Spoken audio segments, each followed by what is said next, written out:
June 1వ తారీఖు నాడు ఆసిఫాబాద్ జిల్లాలో సిరిపుర్ కాగజ్ నగర్ దగ్గర గౌరవ ముఖ్యమంత్రి గారు చేతుల మీదుగా సహచర మంత్రివర్యులు మిగతా ప్రజాప్రతినిధులందరి సమక్షంలో రెండవ విడత 2.5 లక్షల ఇళ్ళు లాంఛనంగా బెనిఫిషరీస్ కి అలొకేషన్ చేసే కార్యక్రమాన్ని చేపట్టాం. దీంట్లో భాగంగా ప్రతి నియోజకవర్గానికి 2000 ఇళ్ళు ఇవ్వాలనేది ఈ రెండో విడత. ప్రతి నియోజకవర్గానికి 2000 ఇళ్ళు ఇవ్వాలన్నది నిర్ణయం తీసుకోవటం జరిగింది. ఈ 2000 ఇళ్లలో 1500 ఇళ్ళు ప్రతి నియోజకవర్గానికి గతంలో ఇచ్చినట్లనే 5 లక్షల రూపాయలు వారు కట్టిన ఇంటి లెవెల్ను బట్టి రూల్స్ అండ్ రెగ్యులేషన్స్ అన్నీ కూడా పాతయ్యే ఉంటాయి. 15,000 ఇళ్ళు ప్రతి నియోజకవర్గానికి ఇస్తూ మిగిలిన 500 ఇళ్ళు ఏవైతే ఉన్నాయో ఈ 500 ఇళ్ళు గతంలో ఈ వివిధ కారణాల చేత ఈ వివిధ స్కీములలో అన్కంప్లీట్ అయి ఉన్నాయో, అది ఉమ్మడి ఆంధ్రప్రదేశ్లో ఇందిరమ్మ ఇల్లు పేరుతో కట్టిన ఇళ్ళు కానీ, గత ప్రభుత్వంలో గృహలక్ష్మి కార్యక్రమం ద్వారా ఇచ్చిన ఇళ్ళు కానీ, లేకుండా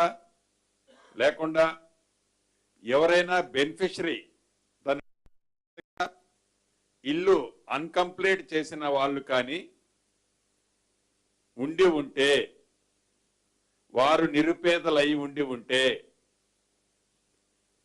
వారు యాజ్ పర్ స్కీమ్లో ఎలిజిబిలిటీ ఉంటే అటువంటి వాటికి ఫౌండేషన్ లెవెల్ కట్టిన దగ్గర నుంచి స్లాబ్ వరకు 3 లక్షలు ఇవ్వాలని,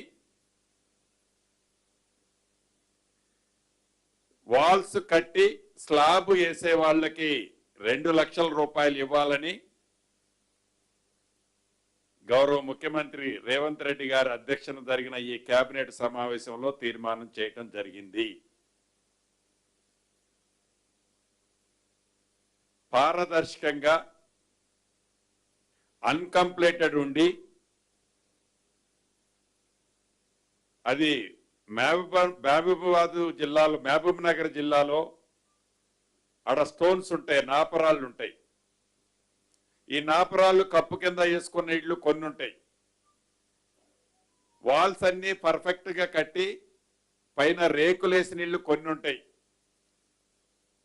ఫౌండేషన్లు కట్టి ఆ ఫౌండేషన్ల మీద రేకులు కట్టుకొని నివసించే కుటుంబాలు కొన్ని ఉంటాయి. నేను కూడా ప్రత్యక్షంగా గిరిజన ప్రాంతాలు భద్రాచలం, పెనుపాక ఆ ప్రాంతాలు తిరిగినప్పుడు స్వయంగా చూశాను. ఆనాడు దివంగత నేత రాజశేఖర రెడ్డి గారు ముఖ్యమంత్రిగా ఉన్న టైంలో ఇచ్చిన ఇందిరమ్మ ఇళ్లలో అన్కంప్లీటెడ్ ఉండి తాండూరు ప్రాంతంలో కూడా చూశాను. తాండూరులో అన్కంప్లీటెడ్ గా ఉండి కిటికీ లెవెల్లో కట్టి వదిలేశారు.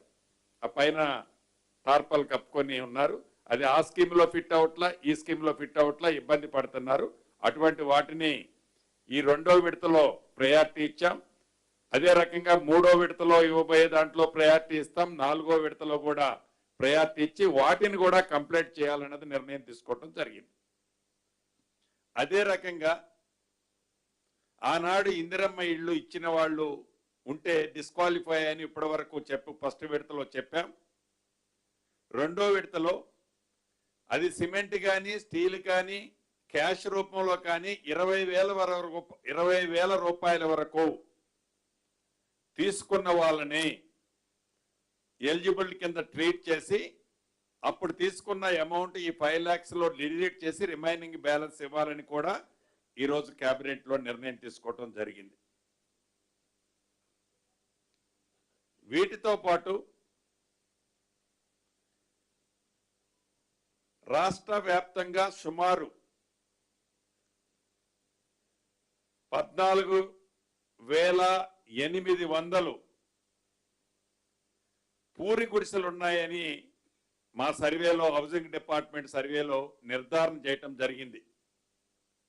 ఏదైతే సెకండ్ ఫేజ్ ఇల్లు ఇస్తున్నామో అది ఏ నియోజకవర్గంలో, ఏ గ్రామంలో ఎన్ని పూరిళ్ళు ఉన్నాయన్నది మా దగ్గర లిస్ట్ ఉంది. ఆ లిస్టు ప్రకారం ఈ 14,800 ±1 to 5-10 హౌజెస్ ఏవైతే ఉన్నాయో ఆ పూరిళ్ళని తప్పకుండా ఈ సెకండ్ ఫేజ్ లో ఇందిరమ్మ ఇల్లు ఇచ్చి వాటిని ఇల్లు కట్టాలన్నది కూడా కేబినెట్ లో గౌరవ ముఖ్యమంత్రి గారి అధ్యక్షతన జరిగిన ఈ సమావేశంలో సహచర మంత్రులు, ముఖ్యమంత్రి గారు కూడా సూచనలు ఇవ్వటం జరిగింది. దాన్ని కూడా ఇంప్లిమెంటేషన్ చేయటం జరుగుద్ది. ఇది రూరల్కి సంబంధించిన అంశం. అదే రకంగా అర్బన్కి సంబంధించిన విషయంలో కూడా ఈరోజు కేబినెట్ నిర్ణయం తీసుకోవటం జరిగింది. ఆనాడు ఇందిరమ్మ ఇళ్ళు కార్యక్రమం ద్వారా సర్వే ఏదైతే చేశామో ఈ సర్వేలో అప్లై చేసిన వాళ్ళు నియర్లీ 6 lakhs పైగా ఓన్లీ ఈ కోర్ అర్బన్ జిహెచ్ఎంసి పరిధిలోనే ఉన్నారు. ఈ 3 కార్పొరేషన్ల పరిధిలో ఈ 6 to 7 lakhs ఏవైతే కోర్ అర్బన్ లో అప్లై చేసుకున్న వాళ్ళు ఉన్నారో ఇళ్ల స్థలం ఉన్న వాళ్ళు కేవలం 18,500 మంది తేలారు. ఈ 18,500 మందికి ఇళ్ల స్థలం ఎవరైతే ఉందో యాజ్ పర్ ఓల్డ్ రూల్స్ ప్రకారం వాళ్ళకి 5 లక్షల రూపాయలు ఇందిరమ్మ ఇళ్ళు శాంక్షన్ ప్రొసీడింగ్స్ ఈ నెలాఖరులోపు ఇస్తామని గతంలో చెప్పాం. అన్న పద్ధతి ప్రకారం వాళ్ళకి ఇస్తున్నాం. కానీ మిగిలిన 6 లక్షల మంది అప్లై చేసుకుంటే ఎలిజిబుల్ ఉన్న వాళ్ళు మోర్ దాన్ 3 lakhs 3.5 lakhs ఉంటారు. ఇంకా వాళ్ళ విషయంలో కూడా ఈ రోజు కేబినెట్ లో నిర్ణయం తీసుకోవటం జరిగింది. మొదటి విడత ఈ కోర్ అర్బన్ అంటే ఈ 3 కార్పొరేషన్ పరిధిలోని 24 నియోజకవర్గాల్లో ప్రతి నియోజకవర్గాన్ని ఒక యూనిట్ గా ట్రీట్ చేసి ప్రతి నియోజకవర్గ పరిధిలోనే నిరుపేదలు, మధ్యతరగతి కుటుంబాలు ఎవరైతే ఉన్నారో 2 సెక్టర్లకు డివైడ్ చేసి నిరుపేదలు, మధ్యతరగతి కుటుంబముల వారికి ప్రభుత్వ స్థలాలలో ఇల్లు కట్టించి ఇవ్వాలి అని 1,00,000 ఇళ్లు మొదటి విడత కట్టించి ఇవ్వాలన్నది ఈ రోజు కేబినెట్ లో నిర్ణయం తీసుకోవడం జరిగింది. ఏదైతే ఈ నిరుపేదలు ఉన్నారో ఈ నిరుపేదలకి రూరల్లో ఇచ్చినట్టు 5 లక్షలతో పాటు అన్డివైడెడ్ షేర్ కు సంబంధించిన ల్యాండ్, ఆ కట్టే అపార్ట్మెంట్ కి సంబంధించిన అన్డివైడెడ్ కు ల్యాండ్ ని కూడా ఫ్రీగా ఇవ్వాలన్నది ప్రభుత్వం నిర్ణయించి ఆ ఎక్సెస్ అమౌంట్ ఎంతైతే ఉంటుందో అది 4 లక్షల 5 లక్షల క్యాలిక్యులేషన్ చేసి ఆ 400 420 ఎస్ఎఫ్టి కట్టియాలనే ఏదైతే ఆలోచన ఉందో దాన్ని ఆ నిరుపేదలు వారి జీవనోపాధి కోసం ఎక్కడ ఏ ప్రాంతాలైతే నివసిస్తున్నారో అదే ప్రాంతాలలో వారుండే స్లమ్ ప్రాంతాల్లో వాళ్ళకి విల్లింగ్ ఉంటే ఆ స్లమ్లోనే కట్టిస్తాం. ఆ స్లమ్ ప్రాంతాల్లో కట్టించి 5 లక్షల రూపాయలతో పాటు ఆ ల్యాండ్ మీద కూడా వాళ్ళకి అన్డివైడెడ్ షేర్ కూడా రైట్లు ఇస్తాం. అలా కాని ప్రాంతాలు ఏవైనా ఉంటే అది హౌసింగ్ బోర్డుది కానీ వివిధ శాఖలకు సంబంధించిన భూమి, నివాసానికి యోగ్యమైన భూమి ఏదైతే ఉందో దాన్ని ఐడెంటిఫై ఇప్పటికే కొన్ని పాకెట్లు చేశాం. ప్రతి నియోజకవర్గాన్ని ఒక యూనిట్ గా ఆ ఐడెంటిఫై చేసిన పాకెట్లలో అదే ల్యాండ్ లో వాళ్ళు నివాసం ఉంటున్న ప్రాంతంలోనే, ఇప్పుడు నివాసం ఉంటున్న పూరింట్లో నివాసం ఉంటున్న ప్రాంతంలోనే